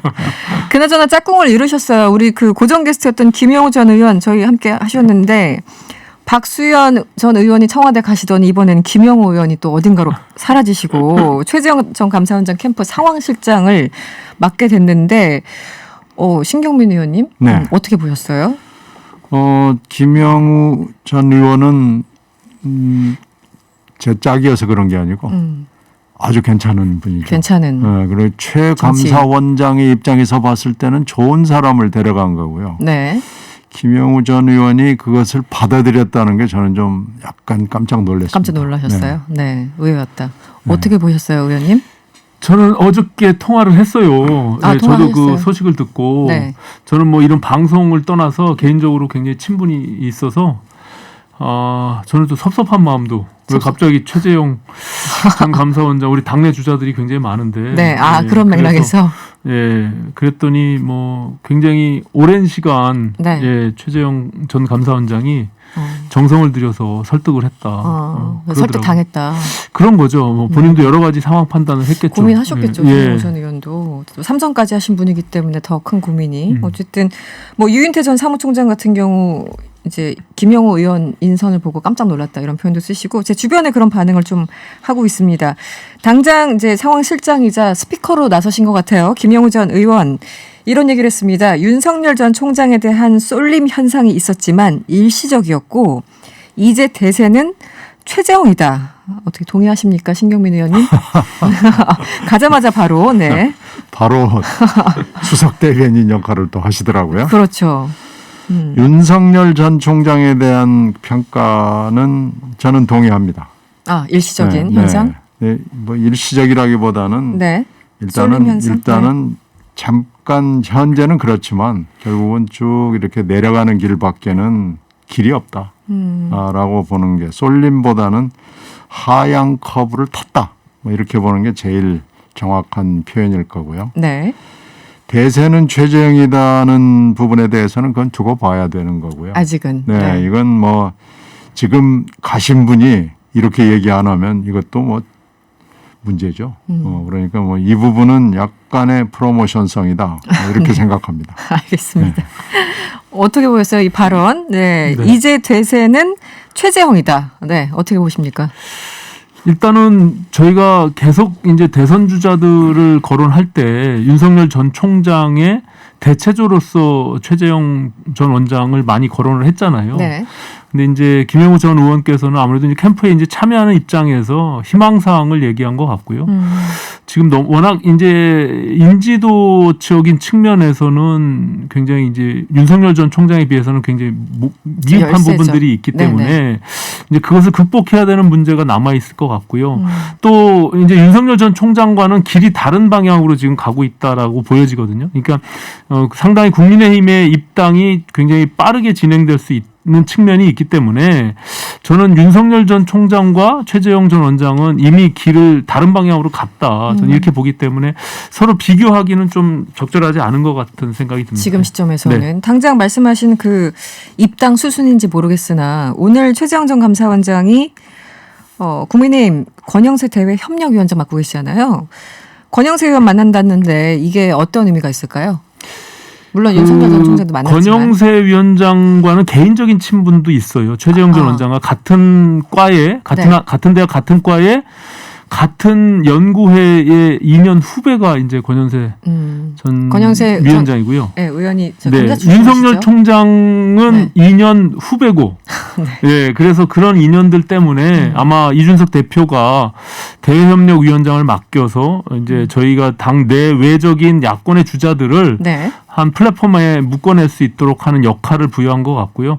그런 측면에서 본인의 임무를 지금 충실히 하고 있는 것이고 최재형 전 원장의 입장에서는 지금 보름 만에 굉장히 상당히 빠른 속도로 국민의힘의 권영세 위원장 그리고 또 이준석 대표와 직접 통화하면서 국민의힘에 입당할 것을 예측하게끔 하는 이런 행보들이 이루어지고 있거든요.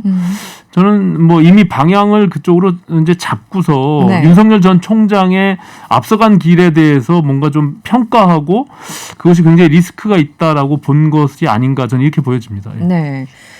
상대적으로 의원님께서 보시기에도 최재형 전 감사원장이 윤석열 전 총장에 비해서는 입당에 조금 더 속도를 내는 모양새인가요? 보시기에. 그렇죠. 지금 김영우 의원으로 상징되는 것도 그렇고 네네. 윤석열 전 총장의 경우에 이렇게 인선을 하는 거 보면 약간 좀 뭐랄까 아마추어 같은 좀 어설픈 느낌이 있는데 최재형 전 감사원장의 경우에는 그보다는 훨씬 더 좀 수준이 있다. 그 평가를 할 수 있고 지금 권영세 지금 의원을 그렇게 지금 연쇄 접촉을 하는 거 아니겠어요? 이게 다 보니까 서울 법대 클럽의 선후배들로 지금 엮어져 있는데 최재형 원장이 제일 선배 같네요. 그렇죠. 선배 같고 그렇게 쭉 지금 서로 선후배로 연결이 돼 있기 때문에 아마 뭐 여기서도 얘기하기는 좀 편할 거예요. 근데 여러 가지 상황으로 봤을 때 최재형 전 감사원장은 뭐 시간 문제인 것 같아요. 시간 문제다. 입당 문제만 놓고 봤을 때. 근데 지금 여러 가지 그 멘트들을 보면 윤석열 전 총장은 아직도 지금 간을 보고 있고 시기도 그렇고 어떤 형식으로 가야 될지 뭐 이런 게 지금 정해져 있지 않은 것 같고요. 길어지면은 연말까지 가는 것 같고요. 길어진다면. 그리고 뭐 빨리 된다면은 더 이르게 갈 수도 있겠지만 간 보는 시간이 더 좀 길어질 것 같다는 느낌을 주고 있죠. 그런 걸로 봤을 때는 글쎄요. 일단은 그 열차 속도는 뭐 엄청 차이가 나는 것 같습니다. 사실 이제 여론조사가 정치인들한테는 굉장히 좀 민감하지 않아요. 뭐 의연한 척 해도 사실은 이제 숫자에 의해서 일일비할 수밖에 없는. 이건 뭐 목숨줄입니다. 그렇죠. 네, 목숨줄 나왔어요. 네, 웃고 울고 뭐 난립니다 네. 이게. 겉으로는 뭐 일일비하지 않겠다라고 하지만 속내는 우리 다 알잖아요. 네, 네. 최근에 보면은 이제 여전히 윤석열 총장이 오차범위내에서 앞서가는 것도 있지만 일부 조사에서는 뭐 이낙연 후보에게도 또 양자 가상 대결에서 또 뒤처진다 이런 여론조사 결과도 있고 전반적인 이제 흐름이 윤석열 전 총장의 여론조사 수치가 약간 삐그덕된다, 약간 밑으로 내려간다 이런 조사가 나오기 시작했어요. 이 흐름을 어떻게 보십니까? 이 가족들의 문제일까요? 아니면 본인의 어떤 정책 비전을 보여주지 못해서 그런 걸까요? 어떻게 보십니까? 사실 윤석열 전 총장이 정치적 행보로 국민들 앞에 나선 시기가 이제 6월 29일 날 출마 선언과 동시에 네. 굉장히 큰 기대감 속에서 등장을 했는데요. 사실 그때 기대한 것에 대해서 굉장히 미흡한 국민들의 실망들이 이제 겹친 거죠. 왜냐하면 그것이 굉장히 추상적이고 모호한 용어, 특히 이제 본인이 가지고 있는 공정에 대한 이슈는 이야기했지만 또 한편으로 보면은 굉장히 오른쪽으로 치우쳐 있는 자유에 대해서 강조한 측면이 있고요. 네. 반면에 본인이 왜 이 시대의 시대 정신을 담아서 대통령이 되어야 하는지, 왜 윤석열인지, 또 국정 철학과 비전에 대해서 보여준 것이 좀 부족하다라는 평가가 있거든요. 이제 저는 오히려 6월 29일 출마 선언과 동시에 네. 하락 추세를 가고 있는 지금의 형세를 띠고 있거든요. 그래서 이게 다른 모멘텀을 만들지 못하면 여러 가지 가족 문제, 뭐 처갓집 문제 이런 것들과 네. 또 본인의 여러 가지 의혹들과 겹쳐서 철학적인 빈곤 또 여러 가지 의혹들 이런 네. 것들이 계속 누적되면서 더 어려움을 겪을 수 있기 때문에 네. 저는 뭐 제가 늘 주장하지만 하루빨리 국민의힘 당 안으로 들어와서 정면 승부하는 것이 본인이 오히려 돌파할 수 있는 그런 모멘텀을 만들 수 있다. 전 그렇게 보여집니다. 알겠습니다. 저희 여기서요. 잠시 교통정보 듣고 이어가도록 하겠습니다. 네. 신경민 의원님. 아까 제 질문을 좀 이어갈게요. 네. 윤석열 전 총장의 지지율이 약간 주춤하는 모양새인데 분석을 어떻게 하고 계십니까? 뭐 오신환 의원 얘기하고 괴를 같이 하는데요. 네. 이 개인이나 가족 문제도 중요하지만 제일 중요한 건 6.29 본인은 정치선언이라고 얘기하지만 사실상 출마선언 아닙니까? 그렇죠. 네. 출마선언에서 굉장히 실망을 줬습니다. 일단은 뭐 내용도 엉성하고 뭐 기자회견이라는 포맷도 엉성하고 거기서 나온 콘텐츠는 매우 실망스러운 걸 줬거든요. 거기에다가 이제 7월 2일 날 장모가 선고를 받으면서 법정 구속이 돼버린 거예요. 네, 네. 그리고 그 이어지는 뭐 줄리랄지 뭐 여러 가지 문제들이 이 대응이 전혀 소망스럽지 못하고 실망스러운 방향으로 갔기 때문에 네. 저는 일단 반기문 열차의 그 하향 커브에 올라탔다고 봅니다. 아, 그렇게 보시는 반기문 전 총장은 그때 3주일 만에 그냥 폭락을 했는데 네. 윤 총장은 조금 뭐 슬로우 가긴 가지만 결국은 그 길로 갈 수밖에 없는 길로 들어섰고 앞으로 나올 개인적인 비리 문제, 가족의 문제 뭐 이런 것들이 뭐 엄청 많이 기다리고 있고요. 또 본인이 지금 그 뒤에 하는 정무적, 정치적 이 대응을 보면 이거 제대로 지금 팀을 꾸려서 하는 건가? 본인이 네. 정신을 바짝 차리고 가는 건가 하는 데 네. 대해서 매우 의심스러운 일들이 연속으로 일어나서 6.29 이후에 지금 뭐 한 몇 주 안 됐는데 네. 이거 뭐 하루하루가 위태위태해요. 하루하루. 네. 그래서 몇 달은 갈지 모르겠습니다만은 네. 이건 저는 안 좋은 시그널들이 좀 있다. 이제 입당을 하냐 안 하가 별로 그렇게 중요하지 않은 일이 될 수도 있다라고 네. 보고요. 네. 지금 김종인 전 위원장 얘기가 조건을 달잖아요. 그 현재 지지율이 유지된다면 그러면서 어쩌고 저쩌고 얘기하기 때문에 그 앞에 전제 조건을 충족하기가 어려워 보입니다. 그런 상황에서 윈지코리아 컨설팅이 나왔는데 네. 이낙연 후보하고 네. 졌잖아요. 네네. 이재명 지사는 뭐 이제 이겼는데 네. 윤석열 전 총장 입장에서는 이게 아주 굉장히 아픈 숫자일 겁니다. 그렇죠. 그러면 잠깐 그 본격적인 이낙연 후보에 대해서 질문을 드리기 전에 오신환 의원한테 먼저 드릴게요. 이낙연 후보는 좀 반등하는 분위기예요. 예, 컷오프 이후에 이제 이재명 지사보다 이낙연 후보에 더 많은 관심이 가는 그 상황인데 이 반등의 효과는 반사의 이익입니까? 어떤 겁니까? 어떻게 보세요? 제가 이제 민주당 쪽 말씀드리기 전에 신 의원님이 너무나 비관적으로 말씀하셔서 한마디 더 하시렵니까? 윤 전 총장의 경우 여전히 그래도 야권의 지금 대선 주자 1위를 달리고 있고요. 아직은 예측하기는 좀 어렵지만 하향 곡선이기는 분명히 하다. 근데 뭐 충분히 모멘텀을 만들어서 본인이 다시 반등할 수 있는 기회는 여전히 남아 있다라고 보고요. 지금 이낙연 전 총리의 경우는 본인이 가지고 있는 안정감에 대해서 예비 경선을 통해서 상당히 이 당원들과 국민들께 어필이 됐고 상대적으로 저는 이재명 지사가 너무나 안이하게 대응한 측면이 있다. 그래서 이 대세론이 꺾이는 추세 그리고 그거를 따라잡는 추세, 이 추세라고 하는 것이 굉장히 중요한 관전 포인트가 될 텐데 그것이 과연 이렇게 골든 크로스가 일어날 수 있을지는 저희가 이제 좀 상당히 앞으로도 시간이 좀 남아 있기 때문에 좀 지켜볼 수 있을 것 같고요. 다만 민주당다운 후보 또 친문 세력들이 결집하는 모양새들을 띠고 있는 측면에서 보면 이낙연 후보의 경우는 상당히 지금 호세로 좋은 기회를 포착한 것이 아닌가 저는 이렇게 보여지긴 합니다. 예.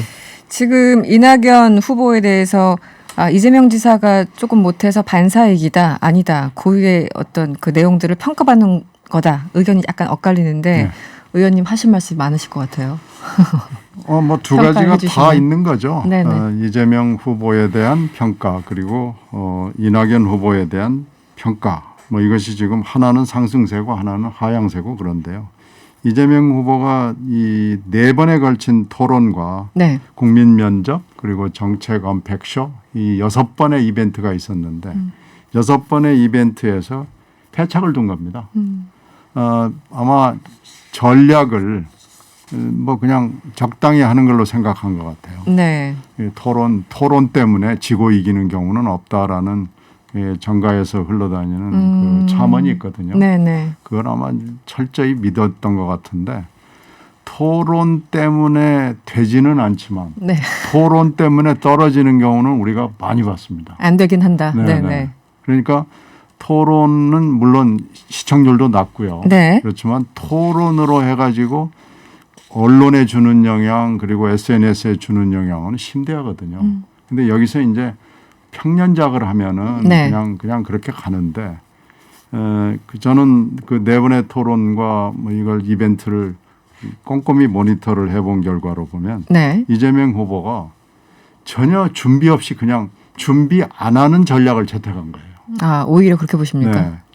아니 내가 뭐 토론 잘하니까 이거 뭐 가서 그냥 일격에 뭐 격파할 수 있지 그랬는데 격파를 당한 겁니다. 왜 그러냐면 기본소득 문제에서 전혀 기본소득을 버리는 이유를 제대로 얘기를 못했고요. 지난 4년 동안 이재명 그러면 이 기본이었거든요. 그런데 사실은 기본이 아니고요. 이 성장입니다. 이렇게 나온 거예요. 그러니까 이건 이 성장하고 기본하고 이 링크를 못 시킨 거고요. 두 번째는 사고였습니다마는 바지 발언이 충동적으로 나온 겁니다. 아마 설마였을 거예요. 기억에 많이 남죠. 설마 이 스캔들 문제가 여배우 스캔들 문제를 누가 우리끼리 토론을 하는데 물어볼까.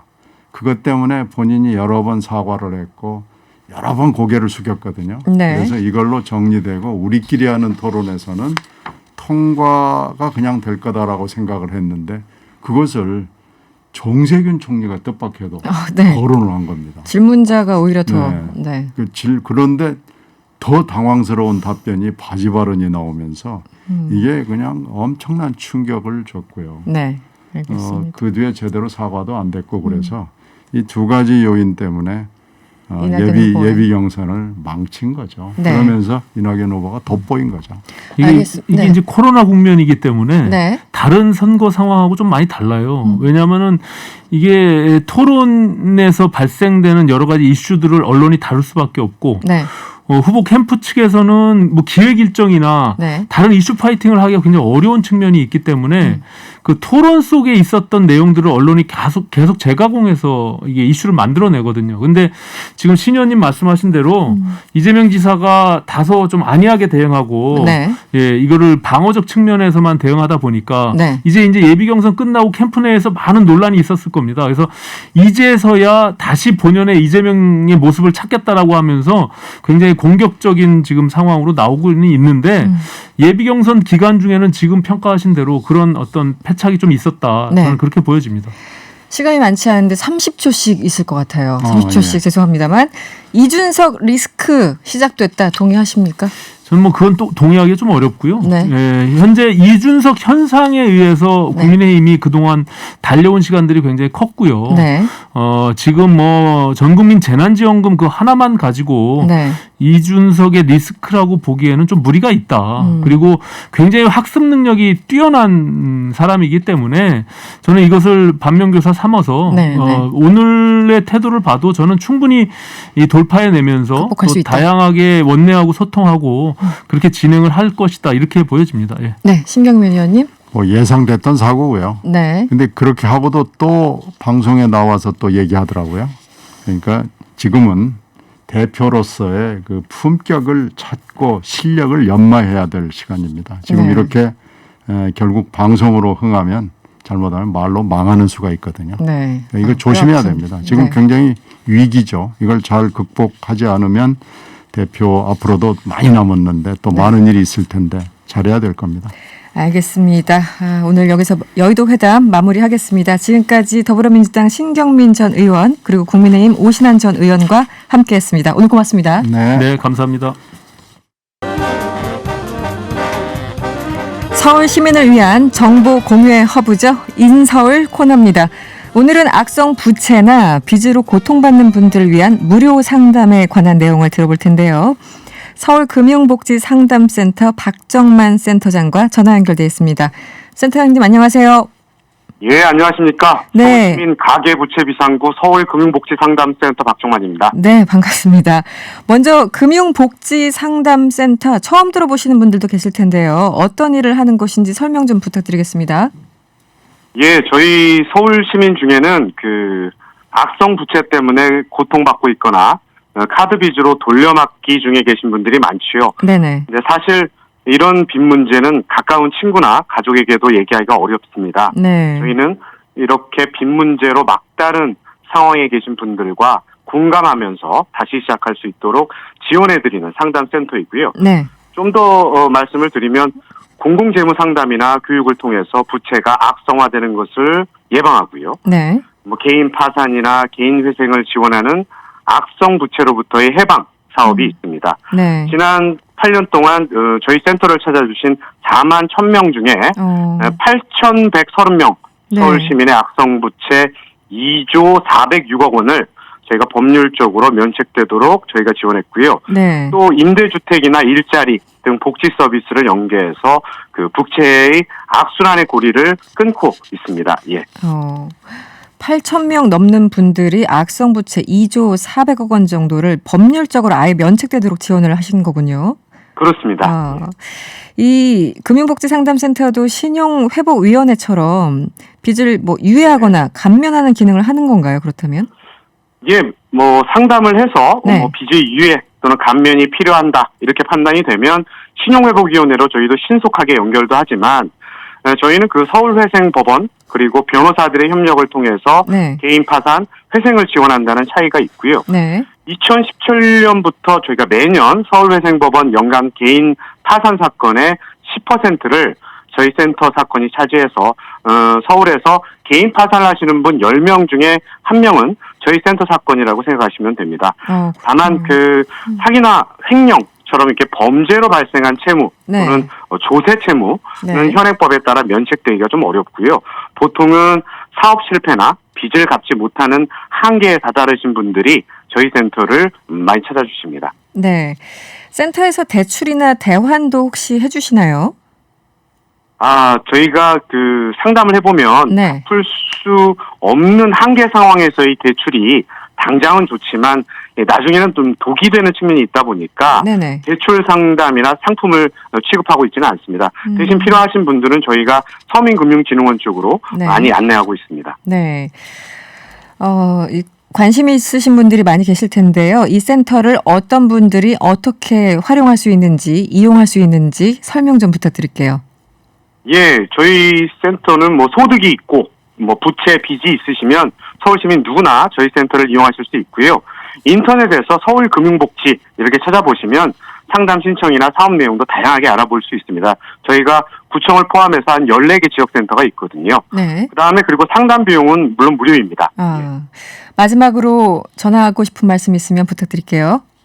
예, 말씀드렸던 것처럼 인터넷에서 서울금융복지 이렇게 찾아보셔가지고 네. 저희 홈페이지에 있는 상담 후기 이거를 좀 읽어보셨으면 좋겠습니다. 후기요? 네네. 서울시 칭찬합시다 게시판에서도 찾아볼 수 있는 내용인데요. 네.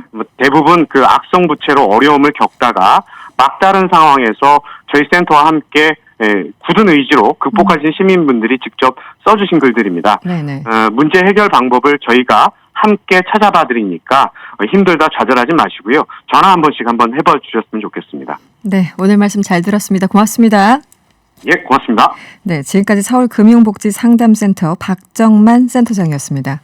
우리가 사는 세상을 시민의 눈으로 보고 시민의 목소리로 들어봅니다. 말하는 대로 시간이죠. 신장식 변호사와 함께합니다. 어서 오세요. 네, 안녕하세요. 신장식입니다. 네, 말하는 대로 세상을 바꾸고 싶은 여러분의 의견이 궁금합니다. 오늘은 3부 시작할 때 전달해 드린 대로 여성 전용 도서관이 성차별적인 공간인지 아닌지 여러 가지 의견을 나눠볼 텐데 여러분들 의견도 문자로 보내주세요. TBS 유튜브 채널에서 보이는 라디오로 함께 하실 수 있고요. 무료로 이용할 수 있는 TBS 앱을 활용하시거나 짧은 문자 50원, 긴 문자 100원이 드는 샵 0951번으로 문자 보내주세요. 그런데요, 변호사님. 네네. 네. 궁금한 게 참 많았습니다. 오시기 전에. 네. 말하는 대로 본격적으로 시작하기 전에 오늘 박범계 장관이 직접 감찰 결과를 발표했지 않습니까? 이 한명수 모해 위증 사건 관련해서 그 변호사님이 마침 모해 위증 교사를 폭로한 그 한은상 씨 법률 대리인 예, 그렇습니다. 이셨죠? 과거인가요, 이제? 네. 사건이 끝나가지고. 그렇죠. 오늘 법무부 발표 어떻게 들으셨어요? 여러 가지 감정이 들었는데요. 사실 징계 시효나 공소 시효가 다 넘어가 버렸기 때문에 징계나 처벌을 할 수가 없습니다. 그 문제를 발생시켰던 검사들이나 모해 위증을 한 당사자를. 하지만 그 제도적 개선 방안이 촘촘하게 좀 나왔고 실효성을 확보하기 위해서 뭐 몇 가지 조치가 더 필요하겠지만 좀 이번엔 좀 잘된 감찰 결과 아닌가. 일단은 그런 좀 조금이나마 위로를 받았다. 개인적으로 뒤늦게나마. 예, 조금이나마. 그렇군요. 예. 사실 증인 연습시켰다라는 것도 믿기 어렵고 네네. 들락달락한 게 한 100회 정도 된다고 하고 또 뭐 이렇게 흘리기는 뭐 기본이었고 여러 가지가 언급됐는데 이 모해 위증 사건 이런 게 사실은 이번 사건 하나만일까 여러 가지 생각이 듭니다. 그렇지 않고요. 저 최근에도 그 검찰의 잘못된 수사 관행 그래서 자꾸 흔히 예전에 이런 얘기가 있어요. 검찰은 불러조지고 판사는 미뤄조진다. 뭐 이렇게 계속 불러다가 100회 이상 불러다가 연습시키고 그다음에 아무런 이게 밀실이거든요. 사실 검사실이라고 하는 데가 완전히 위축될 것 같아요. 갇혀 있는 곳이기 때문에 한 100회 불러가지고 사실은 그때마다 그 피의자 신문 조서를 쓰든 진술서를 쓰든 뭔가 흔적을 남겨야 되는데 흔적이 하나도 없어요. 그래서 이번에 나온 대안을 보면 자꾸 부르지 마라. 접촉 최소화해라라는 게 1번. 그다음에 2번 불렀으면 기록을 남겨라. 이게 영상이든 서면이든 기록 남겨라. 그렇게 밀실에서 자주 불러서 무슨 일이 벌어지는지 알 수가 없었기 때문에 그런 조치가 나온 거고요. 그다음에 하나는 이제 그 한 측은 이 감찰하고 수사하는 과정에서 사건 배당이 자의적으로 이루어지죠. 즉 임은정 검사를 의도적으로 이 수사에서 배제시킨다거나 2차례나 걸쳐서 연속해서 이런 일들이 벌어졌거든요. 그래서 이런 일들은 절대로 있어서는 안 된다라고 했던 거. 그다음에 하나 더 나온 게 피의사실 유출 관련해서는 엄격한 기준을 마련을 하겠다. 국민들의 알 권리를 보장하는 한에서 그다음에 한 발짝 더 나가서 필요적 감찰을 하겠다. 피의 사실이 유출됐으면 네. 공식 통로를 통해서 피의 사실이 공표된 게 아니라 네. 누군가에 의해서 정치적 여러 가지 의도를 가지고 유출됐다면 필요적 감찰, 즉 반드시 감찰을 하겠다라는 겁니다. 지금까지는 누군가 고소고발하거나 감찰 요청을 하거나 이랬을 때 매우 수동적으로 감찰이 이루어졌다면 네, 네. 이제는 제도적으로 적극적으로 감찰하겠다라고 하는 정도가 오늘 좀 주목해봐야 될 내용으로 보입니다. 그런데 그 감찰이 제대로 될까요? 어차피 검사들이 검사들을 감찰하는 거고 그 자체에 대해서 공수처가 있으니까요. 감찰 제대로 안 하면 공수처로 갑니다. 네, 공수처 지금 접수된 사건의 한 60-70%가 검사 사건이에요. 그렇다고 하더라고요. 예. 대부분이. 물론 이제 개인적인 원한 때문에 하시는 분들도 있겠지만 억울하신 분들도 상당히 있을 것 같은데 알겠습니다. 오늘 법무부 장관 발표가 있어서 신장식 변호사께 여쭤봤고요. 오늘 주제로 가보죠. 네. 이거 모르시는 분들도 계셨을 텐데 충북 제천시에 국내에서 유일한 금남의 도서관이 있었습니다. 저도 이번에 기사를 보면서 알았는데 제천 여성 도서관이에요. 27년 동안 여성들만 책을 대여하고 반납할 수 있었다고 합니다. 당연히 어떤 일에는 뭐 이유가 있었을 텐데 네. 어떤 이유였어요? 이게 참 근데 인권위에서 얘기한 거랑 네. 제천시 공식 홈페이지에 나와 있는 얘기랑이 조금 달라요. 아 그렇습니까? 예, 네. 이게 그 김보김 할머니라는 분이 13억 원 상당의 땅을 기부했고 여기에 제천시가 8억 원 정도 예산 투입해서 지상 3층짜리 5만 8천여 원 장소를 보유하는 도서관을 만들었습니다. 여성 전용 도서관이라고 설립이 됐는데 네, 굳이 기증을 했군요. 할머님이. 예, 땅을 기증을 하고 그다음에 네. 제천시에서 돈을 들여서 공공도서관으로 만든 거예요. 네네. 공공도서관으로 만들었는데 제천시에서는 김 할머니가 제천 여성을 위한 도서관을 지어달라고 기부했다라고 설명이 돼 있어요. 네네. 근데 인권위의 결정문에 따라 인권위 결정문에는 여성 전용 도서관으로 설립되고 운영된 게 아니라 그냥 시립 도서관 건립을 조건으로 부지를 기증했는데 부지가 협소하고 하다 보니까 그냥 소규모 결과적으로 소규모 여성 도서관으로 만들었던 거다라고 얘기를 하고 있어서 네. 기부자의 취지가 무엇인지 네. 인권이 달리 얘기하고 제천시 공식 홈페이지가 달라서 이 부분이 약간 혼란이 있습니다. 기부자의 취지는 당시 그럼 제천 그 지자체 측이 더 잘 알지 않을까요? 그냥 얼핏 드는 생각은? 그렇죠. 근데 이제 인권위에서는 그게 아니라 그게 실제로는 그냥 도서관 만들자라고 기부했다는 것이 확인되었다. 이렇게 단정적으로 써놓고 있어요. 그래서 이 뭐가 본 취지인지 우리가 뭐 얘기를 하더라도 네. 취지 물론 기부자의 취지에 따라서 지을 의무는 없습니다. 기부자가 아무리 그 취지를 존중을 해야 되지만 기부의 취지는 존중해야 되지만 국가재정법이나 공공물법이나 뭐 이런 등등 관련법에 따르면 그럴 이유는 없습니다만 그래도 논의의 출발선이 그래도 여성을 위해서 하자고 했던 거 아닌가 기부자의 취지가. 예. 여기서부터 이제 논의가 시작이 되는데 논의 출발점 자체가 약간 혼란스러워요. 근데 지금 그 할머님이 돌아가셔서 그러셨습니다. 이제 뭐 여쭤볼 수도 없는 상황이 됐어요. 어찌 됐든 이번에 국가인권회가 이거는 성차별이다. 남성을 배제시키지 말라 권고를 했습니다. 그래서 이제는 모든 남성들도 다 사용할 수 있게 된 겁니까? 예, 남성들도 사용할 수 있게 됐고요. 네. 근데 이제 이게 차별이냐 아니냐에 대해서 청와대 국민청원도 양쪽에서 다 이렇게 막 부딪히고 있고 그래요. 있군요. 논란이 있어요. 네. 근데 이제 국가인권위원회나 이런 데서 차별 시정 결정을 할 때는 일단 비교되는 집단이 있어야 됩니다. 집단이 홀로 있는데 차별이 되지는 않거든요. 네네네. 그러니까 인국공 사태에서 비정규직을 정규직화로 했을 때는 이건 차별되는 비교 집단이 없다. 따라서 이건 차별이라고 볼 수 없다라는 판단을 했거든요. 여기는 남성과 여성이라는 일단 비교 집단이 있어요. 네. 이제 허용되는 차별이 있으면 허용되지 않는 차별을 얘기할 수 있는데요. 네. 허용되는 차별은 뭐냐면 하나는 적극적 평등 실현 조치, 즉 현존하는 차별을 없애기 위하여 특정한 사람들에게 잠정적으로 우대하는 조치. 이걸 이제 어퍼머티브 액션이라고 얘기하는 이런 차별은 괜찮습니다. 네.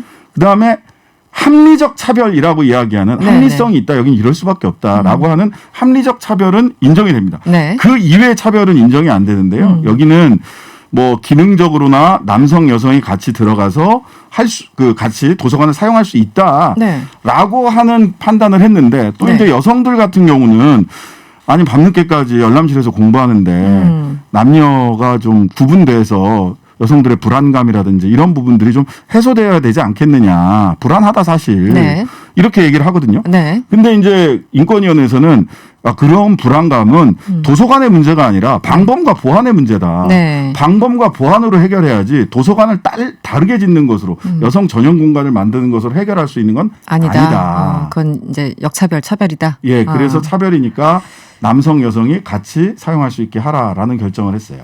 알겠습니다. 여러분들은 어떤 생각을 하고 계신지 직접 들어볼게요. 요새는 여자를 대상으로 한 그런 범죄가 많잖아요. 걱정이 되는 사람들은 여성 전용 도서관에 가서 공부하는 게 오히려 더 안심될 것 같아요. 전 성차별이라고 생각이 들지는 않는데요. 근데 다만 제가 그분들의 입장을 대본 적이 없어서 남자라서 솔직히 이거를 왜 별도로 여성 전용으로 지어야 되는지 그냥 이해가 좀 부족한 부분이 있는 것 같습니다.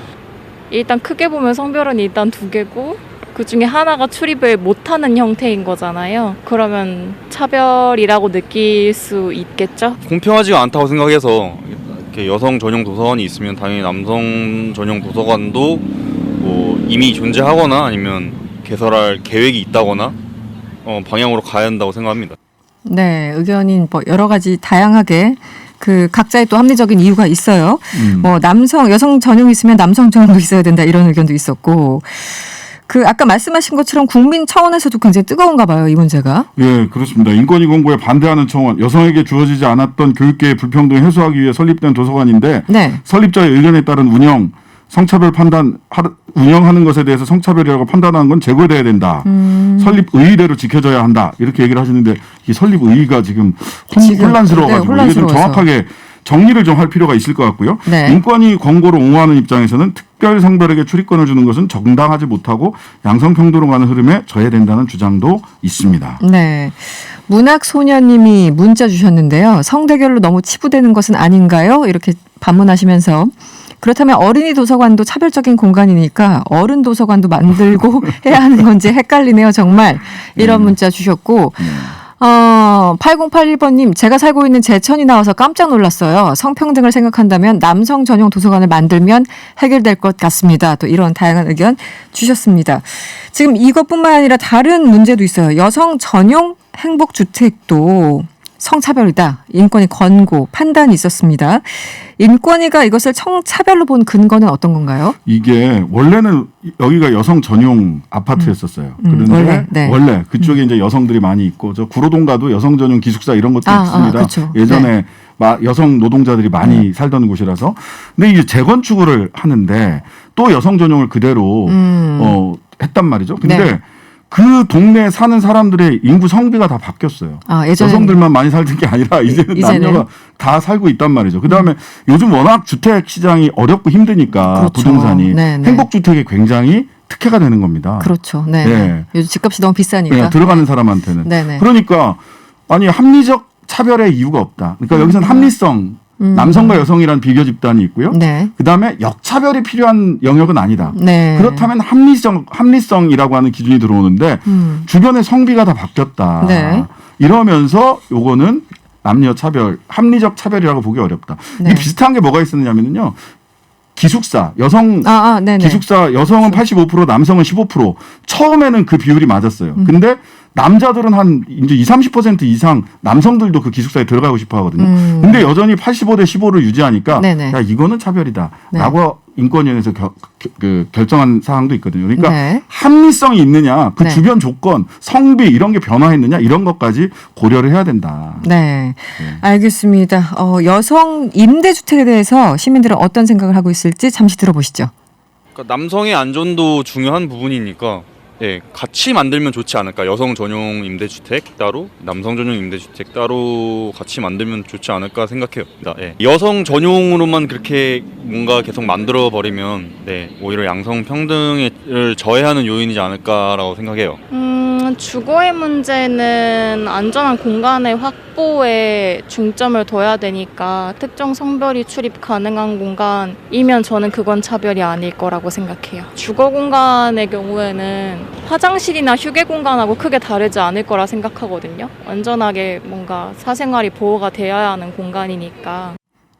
네, 이제 시대가 바뀌면서 인식도 달라지지만 아까 말씀하신 것처럼 네. 물리적으로 인구 구성도 달라지고 하니까 그렇죠. 여러 가지 좀 고려할 상황은 많이 있는 한 것 발짝 같아요. 더 나가서 생각을 해봐야 될 게 있습니다. 네. 사실 유럽이나 이런 데 가면 성중립 화장실이라는 것이 있습니다. 있죠. 네. 예. 남성, 여성, 그 외의 성이 있을 수 있기 때문에 그렇죠. 네네. 이건 뭐냐면 남성이든 여성이든 그 외의 성이든 그 화장실을 사용할 때 안전하다라고 하는 것이 보장됐기 때문입니다. 네. 단순히 남성, 여성으로 구분할 것이 아니라 남성도 여성도 안전한 공간을 만드는 것이 근본적 해결책이다. 안전이 이제 중심이 돼야 되겠죠. 네. 알겠습니다. 지금까지 신장식 변호사와 함께했습니다. 오늘 고맙습니다. 네, 감사합니다. 네, 여러분 퀴즈 정답은 예비군이었어요. 예비군. 당첨자 많이 보내주셨는데 저희들 3분 뽑았어요. 7814번님, 1392번님, 그리고 0232번님 3분께 선물을 보내드리도록 하겠습니다. 네, 저희들이 준비한 내용은 여기까지입니다. 명랑시사는 내일 저녁 6시 10분에 다시 찾아오겠습니다. 지금까지 이승원이었습니다.